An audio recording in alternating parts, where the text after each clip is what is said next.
referring to. Why Lindy?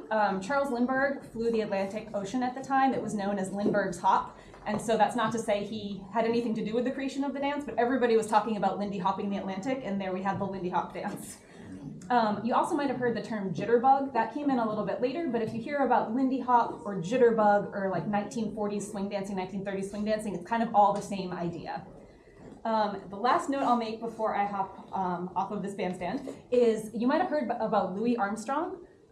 He had a very long career. He composed in the 1920s, so there's some Charleston stuff that Louis Armstrong wrote and performed. And then he also had a career that spanned many decades later. And so you hear his music change over time, and so it starts to get that like big band swing vibe later.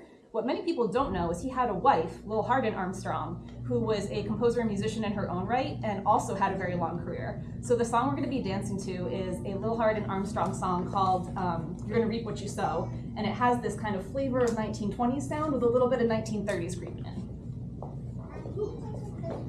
Oh, last thing, I want to give Yukari props for dancing probably the longest routine of the night. This song is over 3 minutes, and she learned a lot of choreography for this. Recently, so I'm going to make the biggest mistakes here. Okay. Okay.